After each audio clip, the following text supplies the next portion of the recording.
চাহিদা মাফিক বকশিশ না পেয়ে রেগে রোগীর অক্সিজেন মাস্ক খুলে ফেলেন হাসপাতালের ক্লিনার।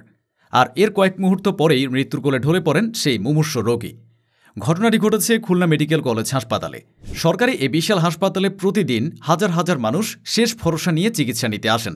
কাগজে কলমে এখানে কোনো অক্সিজেন সংকট নেই, অথচ অভিযোগ উঠেছে এক পরিচ্ছন্নতা কর্মীর সিদ্ধান্তে কয়েক মিনিটের মধ্যে ঝরে গেছে একটি প্রাণ। যিনি মারা গেছেন তার নাম শেখ সাইফুল ইসলাম, বয়স মাত্র ৩৮। কিডনির জটিলতা নিয়ে তিনি ভর্তি হয়েছিলেন মেডিকেল ইউনিটে। পরিবারের সদস্যরা জানাচ্ছেন, হাসপাতালে ভর্তি হওয়ার পর থেকেই সাইফুলের শ্বাসকষ্ট ক্রমশ বাড়ছিল।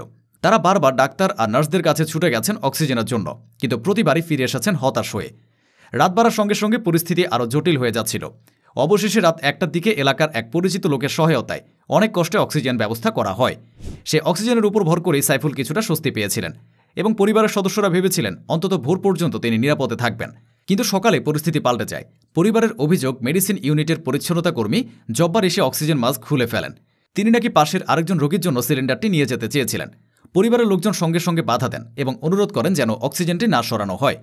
কিন্তু তাদের কথায় কোনো লাভ হয়নি। তারা দাবি করেছেন, বকশিশের টাকা না পাওয়ায় ক্লিনার বিরক্ত হয়ে অক্সিজেন নিয়ে চলে যান। অক্সিজেন সরানোর পর থেকে সাইফুলের শ্বাসকষ্ট দ্রুত বেড়ে যায়।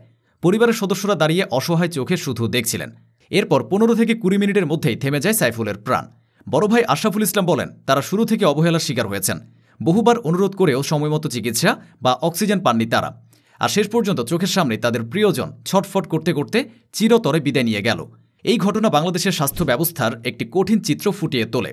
সরকারি হাসপাতালে যেখানে রোগীরা জীবনের শেষ আশায় আসে, সেখানে টাকা আর বকশিশ যেন এক কঠোর নিয়ম হয়ে দাঁড়িয়েছে। অথচ নিয়ম অনুযায়ী ডাক্তার ছাড়া কেউই কোনো রোগীর অক্সিজেন খোলা বা বাদ দেওয়ার সিদ্ধান্ত নিতে পারেন না। হাসপাতাল কর্তৃপক্ষ জানিয়েছে একই কথা। খুলনা মেডিকেল কলেজ হাসপাতালের উপপরিচালক বলেছেন, হাসপাতালে পর্যাপ্ত অক্সিজেন রয়েছে এবং ক্লিনারের কোনো অধিকার নেই এই ধরনের কাজ করার। কিন্তু বাস্তবে দৃশ্যপট একেবারে অন্যরকম। পরিবারের অভিযোগ অনুযায়ী একজন পরিচ্ছন্নতা কর্মী ঠিক করে দিচ্ছেন কে অক্সিজেন পাবে আর কে পাবে না। অথচ জীবন মৃত্যুর সিদ্ধান্ত নেওয়ার দায়িত্ব কেবল চিকিৎসকের। হাসপাতাল কর্তৃপক্ষ জানিয়েছে, লিখিত অভিযোগ পেলে দ্রুতই তদন্ত করা হবে। বাংলাদেশে অর্থের জন্য মানুষ কী করতে পারে তার একটি কঠিন উদাহরণ এই ঘটনা। চিকিৎসা ব্যবস্থা যেখানে জীবনের শেষ ভরসা হওয়ার কথা, সেখানে বকশিশের জন্য অক্সিজেন সরিয়ে নেওয়ার অভিযোগ সমাজকেই প্রশ্নের মুখে ফেলে। পরিবারের সদস্যরা বলছেন, তারা বারবার চেষ্টা করেও ডাক্তার বা নার্সদের সহযোগিতা পাননি।